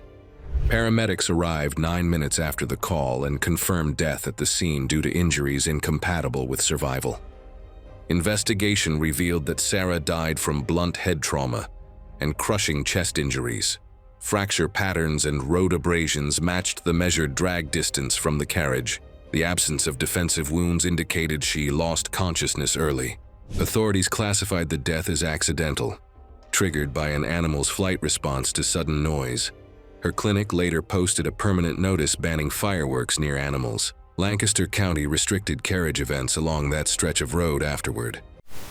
It was April 12, 2015, inside a restored 1890s stone chapel outside Napa Valley, California. The morning was calm and dry. Guests filled the pews early, drawn by age and character. Thick masonry walls and exposed timber beams suggested permanence, making structural risk feel distant and abstract to most attendees. Rachel Nguyen was 31 and worked as a structural drafting technician at a mid-sized engineering firm in Santa Rosa. Her job involved turning engineers' calculations into construction drawings, often for safety retrofits she never saw completed. She was careful, detail-focused, and often frustrated when upgrades were delayed for cost or appearance. Outside work, she tutored math at a community college and regularly finished tasks others left incomplete. Her wedding was simple, but the chapel was chosen for appearance, not safety history. Her father, Thomas Nguyen, was 58 and had run a small print shop for 30 years. He was physically capable, practical, and closely involved in Rachel's life after her mother died years earlier. He trusted old buildings that had lasted generations. The chapel had been cosmetically restored 5 years earlier, with new lighting, refinished pews, and iron chandeliers mounted to original timber trusses. No seismic reinforcement had been added. The trusses were anchored into old stone with hardware not built for sideways force. The ceremony began just after noon. The chapel was full, with guests standing along the walls. Phones were raised as the music started. Rachel entered on her father's arm, briefly aware of the chandeliers but pushing the thought aside. Napa County had experienced small tremors in the past, but there was no warning before the shaking began, and the venue had no evacuation plan. 6 seconds into the processional, a shallow earthquake struck a nearby fault. It lasted less than 10 seconds, but the first sideways jolt knocked guests off balance. Stone walls shifted, dust fell from ceiling seams, and timber trusses slid within worn anchors, producing a loud cracking sound that carried through the chapel. One chandelier hook failed under the lateral load. 400 pounds of iron and glass fell straight down. It struck Thomas across the shoulder and neck, driving him into the aisle. His neck broke instantly. Rachel was pulled down with him as the floor fractured under the impact. She hit chest first as plaster and stone fell around her. Guests screamed and rushed for the exits. Several people were knocked over. Phones recorded the collapsed fixture and debris. Emergency services were called immediately. Ushers tried to reach Rachel, but she was partly trapped under rubble. She was briefly conscious, breathing shallowly, before losing responsiveness. Paramedics arrived 11 minutes later. Thomas was declared dead at the scene. Rachel was freed and transported with severe chest injuries and internal bleeding. She suffered cardiac arrest in the ambulance and was pronounced dead shortly before arrival. The investigation concluded Thomas died from a broken neck and head trauma, injuries considered unsurvivable. Rachel's injuries included crushed ribs, internal organ damage, and severe blood loss. Structural analysis confirmed failure at unreinforced anchor points where decorative fixtures exceeded lateral load limits. The chapel was closed within days. Rachel's unfinished drafting notebooks were donated to a community college engineering program. Inspections later led to the removal of similar chandeliers from other historic buildings under the same ownership. It was October 6, 2016, in a coastal village outside San Juan, La Union, Philippines. The shoreline lay less than 100 meters away. Winds arrived in uneven bursts, stirring palm fronds and husk fibers. Offshore gust advisories were issued that morning, but no evacuation followed, and the wedding proceeded. The groom, Daniel Rios, was 32 years old and worked as a maintenance supervisor at a regional bottling plant. His job involved checking machines for wear, rust, or misalignment before breakdowns occurred. He was practical, quiet, and known for relying on written procedures. Outside of work, he helped maintain his parents' coastal house and understood how salt air weakened wood and metal over time. He was not wealthy, but financially stable, and planned the wedding carefully within a fixed budget. The ceremony structure was a temporary wedding shed built by local workers. It consisted of untreated wooden poles set into sand, woven coconut leaf roofing, and decorative fabric tied to horizontal beams. The shed was placed directly beneath a line of mature coconut trees planted years earlier to protect the shoreline. Coconut palms have shallow root systems, especially where soil erosion is present. No tree inspection was performed. Placement was based on familiarity, not risk assessment. The reception began in mid-afternoon. Wind direction shifted repeatedly, stronger than predicted but uneven. Guests noticed falling fronds and snapping fabric, but the event continued. The shed caught the wind along its sides, increasing the sideways force. The trees above absorbed repeated stress at their roots. One palm, already weakened by erosion from seasonal tides, leaned slightly toward the structure. At 4:18 p.m., a stronger gust pushed in from the water. Witnesses later described a heavy cracking sound. The palm's root base failed without warning. Instead of breaking mid-trunk, the tree rotated and fell as a whole. Gravity accelerated it downward. There was no opportunity for people beneath to move. The tree struck the shed roof first, flattening the woven panels. The trunk continued through and hit Daniel across the head and upper chest. The force drove him straight to the ground. Secondary beams collapsed, throwing nearby guests backward. The shed folded inward seconds later, trapping several people under poles and roofing. Phones recorded the aftermath. Daniel remained motionless. Blood spread beneath his head, soaking into the sand. Two nearby guests tried lifting the trunk but could not move it. Emergency services were called while efforts to pull trapped guests free from lighter debris continued. Local responders arrived 8 minutes later. Daniel was checked where he lay. He was not breathing and had no pulse. His injuries were severe and obvious. He was pronounced dead at the scene without removal. Two guests suffered broken bones and cuts but survived. The post-mortem found that Daniel died from severe head and chest injuries caused by the falling tree. Multiple skull fractures and collapsed ribs led to immediate brain injury and respiratory failure. There were no signs of defensive movement. Investigators linked the collapse to erosion at the tree base and the placement of a temporary structure beneath uninspected vegetation. The remaining palms were removed. The village council later banned event sheds under mature trees without inspection, and Daniel's employer reviewed the case during a safety briefing. It was July 21, 2016, at a rented estate outside Temecula, California. The reception spread from a stone patio onto grass beside a decorative pool. Earlier sprinklers left the ground damp. Extension cords crossed walkways for lights and music as guests moved between areas, many barefoot, while moisture lingered into the evening. The groom, Michael Turner, was 35 and worked as a facilities project manager for a regional logistics company. His job involved coordinating contractors, tracking repairs, and approving safety checks. Friends described him as practical and calm, often fixing minor issues himself. The wedding reflected that approach, with rented speakers, a freelance DJ, and temporary lighting arranged without a formal event layout. Michael was not a licensed electrician, but co-workers said he understood basic safety rules from work. The pool was decorative, shallow at the edge, with underwater lights and metal railings installed years earlier. Power for the DJ ran from an outdoor outlet to a surge strip, then across grass using standard extension cords not designed for wet locations. The main challenge that evening was layout. The dance area was placed near the pool for photos and space. A heat advisory earlier that day led many guests to remove their shoes. The DJ requested additional lighting, and moved a cord closer to the pool edge to balance sound and coverage. No ground fault protection was confirmed on the outlet. As dancing increased, drinks spilled, and condensation dripped onto the grass. Guests stepped over cords repeatedly. A groomsman mentioned moving the cable farther from the water, but the suggestion was delayed until after a song ended. The pool pump cycled, causing light vibration along the deck and nearby concrete edge.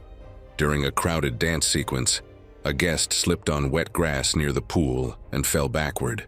Witnesses stated she grabbed a nearby extension cord while trying to steady herself.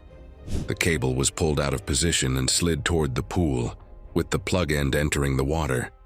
Within moments, people near the edge felt sharp shocks through their feet and stepped away. Michael was standing barefoot close to the pool and moved toward the fallen guest. Witnesses saw his body stiffen as he reached the wet edge. He collapsed immediately onto the concrete and did not respond. Music stopped almost immediately, as guests realized something was wrong. One person called emergency services while another used a dry wooden chair to push the live extension cord away from the pool's edge. CPR began within a minute, but Michael had no detectable pulse. Several nearby guests reported brief electrical shocks and tingling sensations before moving away from the wet area on their own. Paramedics arrived 7 minutes after the call.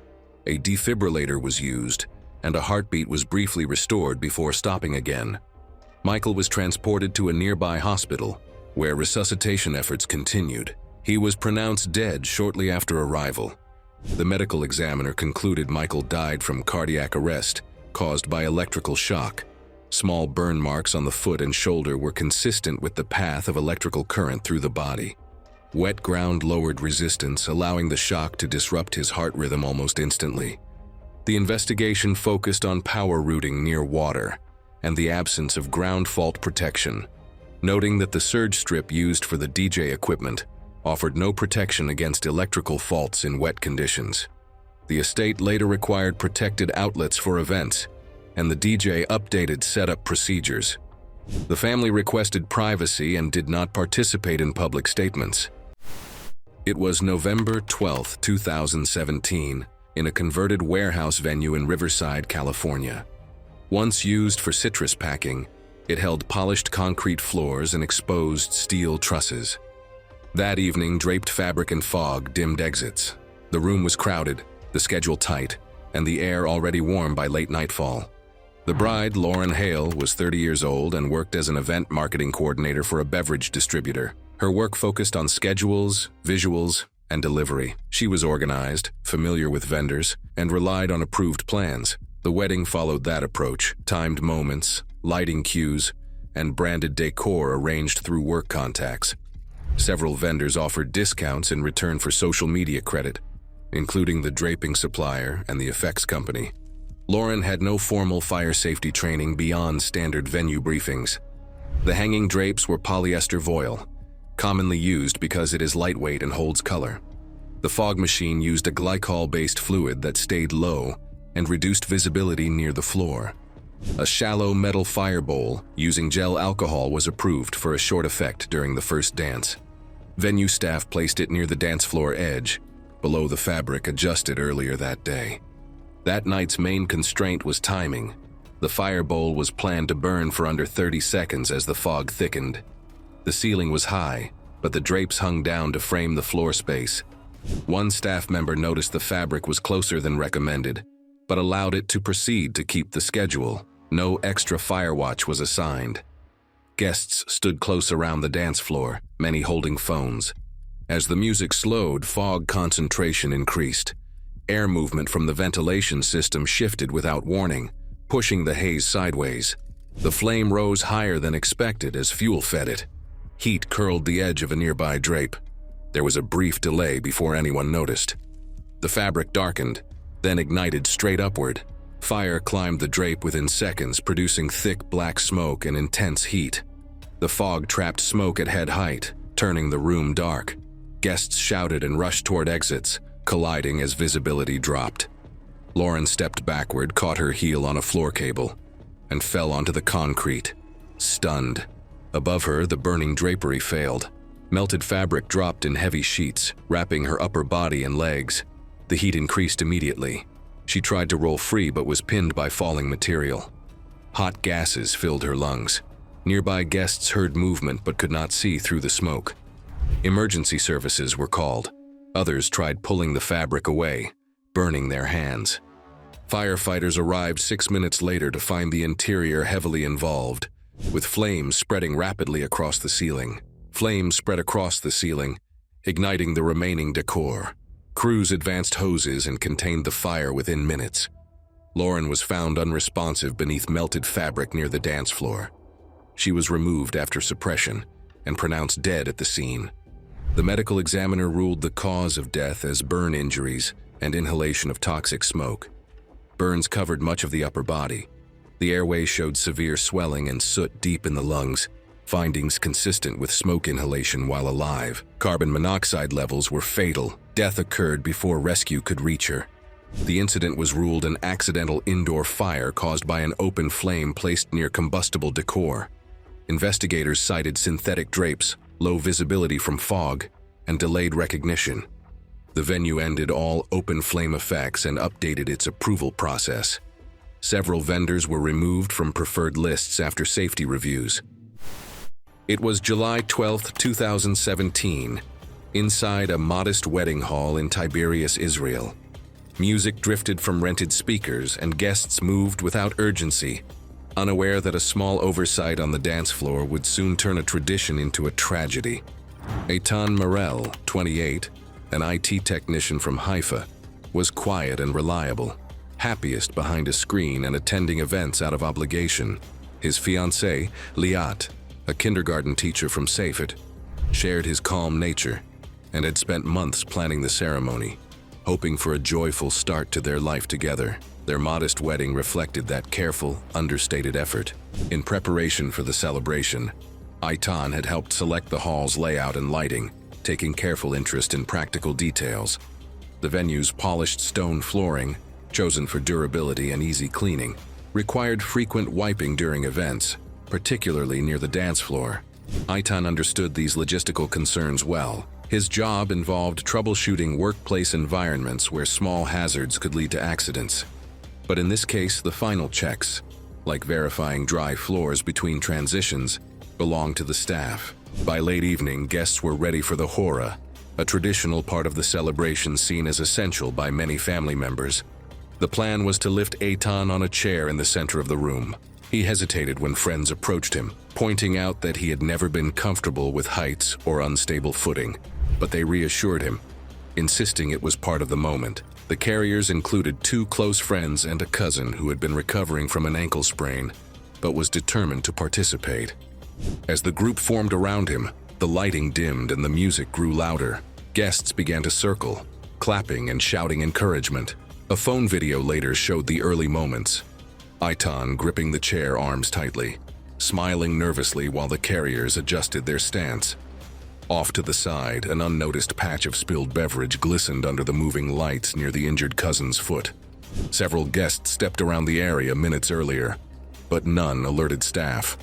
Within seconds, the music accelerated and the carriers responded, bouncing the chair in rhythm. Eitan tensed visibly each time the chair rose. The cousin shifted his weight to keep up, placing more pressure on his recovering ankle. Just before the 37-second mark in the video, his right foot slid forward on the wet, polished floor. His knee bent sharply inward, pitching his entire side of the chair downward. Eitan's left hand slipped off the chair arm, leaving him off balance. The remaining carriers attempted to compensate, lifting their sides abruptly, which threw the chair into a sideways tilt. The angle became unrecoverable in under a second. The video shows the chair rotating, Eitan's body folding forward, and gravity pulling him headfirst toward the stone floor from roughly 5 feet. He landed primarily on the crown and upper frontal region of his skull, maximizing injury severity. The impact was immediate and severe. Witnesses later described hearing a single hard crack that cut through the music. Eitan collapsed onto his side, motionless, with no visible reflex to break the fall. A pool of blood spread quickly outward from the crown of his head. A guest immediately called emergency medical service, reporting the fall and critical injury. Paramedics arrived within 6 minutes, stabilized him with a cervical collar, placed him on a stretcher, and began transport to the hospital. He was pronounced dead shortly after arrival. Footage, medical imagery, and witness accounts formed the basis of the incident reconstruction. The coroner documented a fatal atlanto-occipital dislocation, a comminuted skull fracture, and catastrophic brainstem disruption. The report noted that the injuries were unsurvivable and instantaneous. In the days that followed, the wedding hall conducted an internal review of its floor maintenance procedures during events. Aitan's workplace later created a quiet, yearly tradition. A small horror playlist played during their office gathering, accompanied by a brief reminder on event safety. It was March 2, 2013, in Shijiazhuang, China. A banquet hall was already warm from the crowd gathering inside. Among the preparations for the upcoming wedding, a potentially hazardous setup involving indoor pyrotechnics went unnoticed by guests and staff. Junwei Han, 29, worked as a warehouse logistics coordinator. His supervisors described him as steady under pressure, and small vendors occasionally asked for him by name when loading schedules tightened. Recently, he had agreed to help with an upcoming wedding, specifically because the groom was a close friend from secondary school. The hall's setup involved certified indoor cold spark pyrotechnic units, designed to produce brief columns of sparks without open flame if used correctly. They were commonly used in indoor venues, but safe operation depended on a minimum vertical clearance of roughly 5 feet from any combustible surface and careful alignment of the jets. The decorative drapes, made from synthetic fabric, had been lowered for aesthetic symmetry, leaving the vertical distance dangerously small, less than 3 feet. Junwei noticed the narrow gap earlier but assumed the technician had already checked the tolerances. The assignment that day was straightforward. Stand beside the groom at the edge of the platform and hold the ring box until the exchange. What made the setup riskier than normal was the venue's decision to keep all 4 pyrotechnic units active, despite the low ceiling and tightly hanging drapes.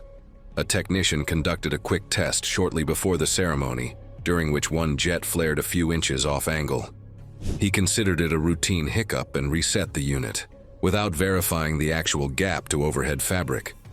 Staff were rushed, guests were already seated, and no formal safety review had been conducted. In the minutes leading up to the incident, Junwei shifted his stance to create a clearer path for older relatives he expected might need space when leaving later. The groom and bride prepared for their entrance, and technicians focused on timing rather than environmental risks. Camera operators positioned themselves near the side aisles, capturing clear footage of the platform and ceiling decor. Nothing in the room sounded abnormal, but witnesses later said the air had a faint chemical dryness just before activation, likely caused by static buildup in the synthetic drapes. When the pyrotechnics triggered, 3 jets fired as planned. However, the 4th shot angled slightly upward, striking the overhanging drapes. The synthetic fibers ignited almost instantly, and multiple sparks hit concentrated areas, producing a small, rapidly spreading flame. Guests froze. Some bolted, others hesitated, uncertain if it was part of the show. Junwei stepped forward, ushering elderly attendees toward an exit. But within seconds, the flames licked the rafters, heating the exposed timber support beam above the platform. Heat distortion intensified, and the weakened beam, already compromised by age and moisture exposure, split with a sharp crack. Investigators later noted that the flame had burned for approximately 5 to 7 seconds before structural failure, which was enough to compromise the integrity of the wooden beam. It slammed diagonally onto Junwei, striking his shoulders and upper back, and forcing him face first onto the stage. Burning embers and fragments of fabric rained around him. Guests' attempts to reach him were blocked by falling debris and rising heat, and the nearest onlookers retreated as another section of ceiling began to sag.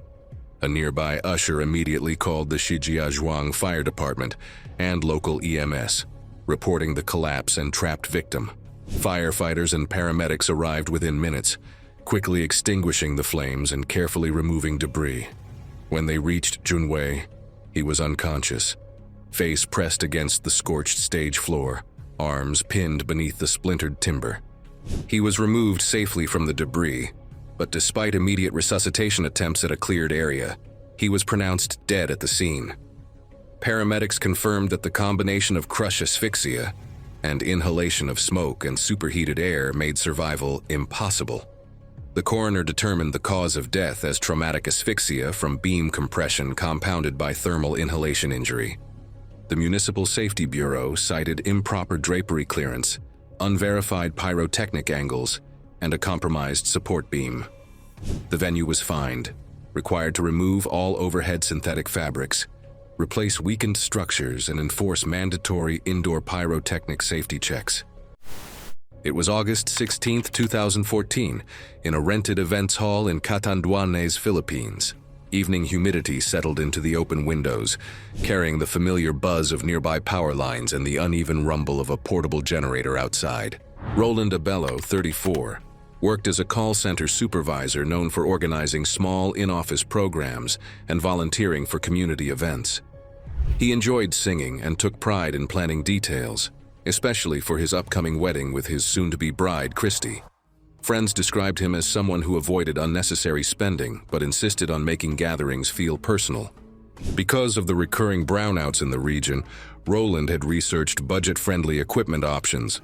The mobile DJ he hired used a portable 220 volts, 60 Hz generator, adequate for powering speakers and lights but sensitive to load fluctuations. At the venue, power was run through long extension cords fed through a window and taped to the floor. Most of the equipment relied on proper grounding to prevent stray current from moving through metal components, especially microphone stands. The DJ stand, however, had a severed grounding wire that had been wrapped in electrical tape rather than replaced. Under normal voltage, it might have remained unnoticed, but the generator's inconsistent output increased the chance of a fault. The couple planned a short program where Roland would perform a duet with his bride. It was an optional part of the evening, added mostly because relatives insisted on capturing a recording to share with extended family. Earlier that afternoon, the generator had stalled twice during sound checks, but the DJ assured everyone it was normal and insisted the equipment would stabilize once the program began. A brief warning about possible surges was mentioned, but no one stepped back to reassess the wiring or the condition of the stand. Minutes before the performance, guests crowded near the front with their phones raised. The room's lights dimmed slightly as the generator took on the load of additional speakers. Roland approached the microphone stand while adjusting his shirt sleeves, focused on timing his entrance. The instant Roland wrapped his right hand around the metal stand, a sharp electrical snap was heard. His body stiffened in a rigid, locked posture. The electrical path ran from his right hand through his body to his feet, which were in contact with the stage floor, completing the circuit. Video taken by guests shows him unable to release his grip, his left arm drawing tightly to his chest as his jaw clenched. The generator's uneven output continued feeding current through the ungrounded stand, holding him in place for several seconds. When the generator sputtered and cut out, Roland's body released abruptly. He fell backward from the approximately 10-inch stage edge without protective movement. His head struck the concrete stage edge, producing a secondary impact. A nearby stagehand immediately called local emergency services. Paramedics arrived within 6 minutes. Despite resuscitation efforts, Roland was pronounced dead at the scene. The autopsy determined the primary cause of death to be ventricular fibrillation from electrocution. Secondary injuries included a depressed occipital skull fracture, consistent with the backward fall after cardiac arrest. In the days following, his bride declined criminal charges. The couple's extended families worked quietly to support Christy, helping her navigate grief while preserving the personal touches Roland had always valued for gatherings and celebrations. It was November 1st, 2014, in Jaipur, India, where late afternoon warmth held over the narrow lanes leading to a wedding venue. The decorated baggie at the front looked steady enough, but the small signs of strain around the horse and handler hinted at risks no one chose to acknowledge. Anaya Joshi, 25, worked as a kindergarten teacher, known for organizing cultural days and encouraging her students to learn traditional songs. She had always imagined arriving at her wedding in a classic horse-drawn carriage, a choice tied more to sentiment than extravagance. Her fiancé, Nimesh, described her as gentle but firm about certain traditions. Often influenced by extended relatives, who wanted the ceremony to appear authentic for photos and community expectations. The Marwari mare assigned to her booking was usually reliable for procession work, trained to handle crowds, drum beats, and moderate fireworks. The harness system consisted of a padded breast collar, side straps, and reins threaded through simple rings, not specialized equipment, but serviceable for slow ceremonial movement.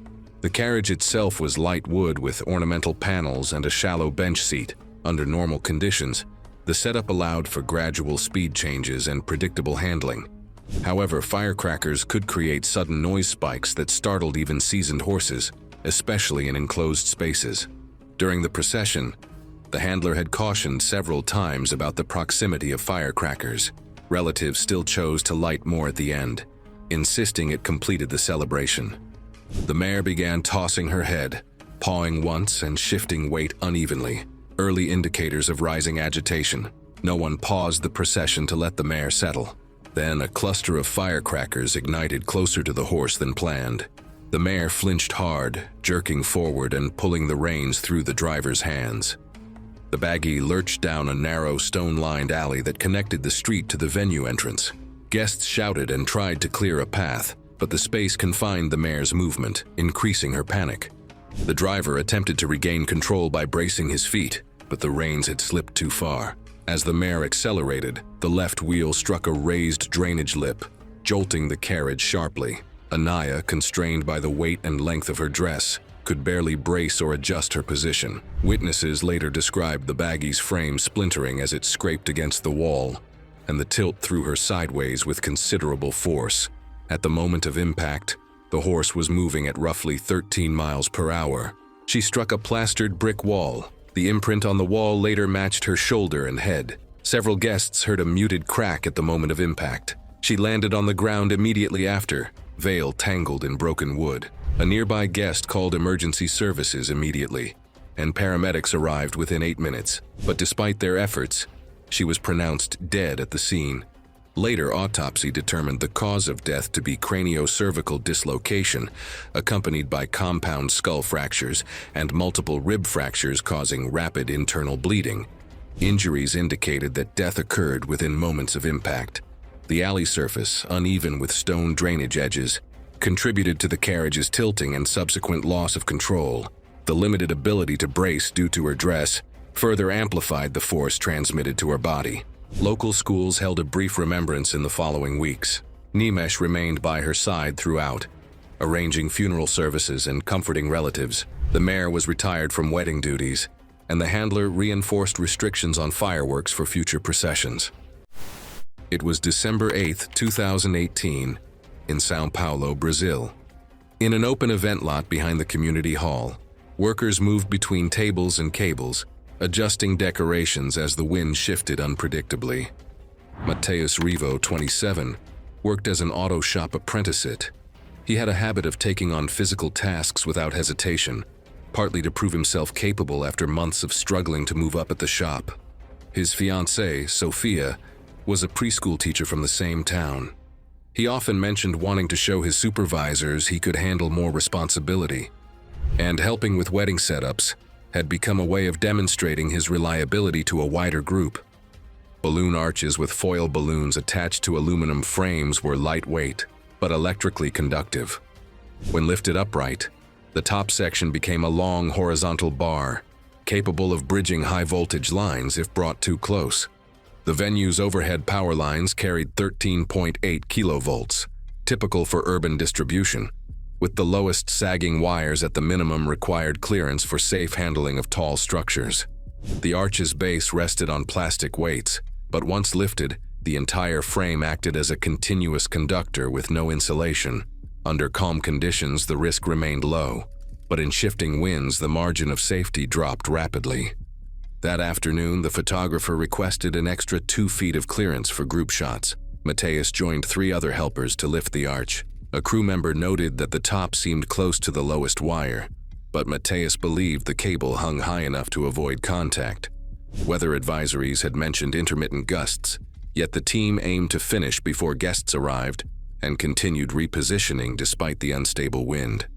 As they lifted the arch to full height, A sudden gust pushed the upper section sideways. The helpers stepped to adjust their footing, but the aluminum rod wobbled above them.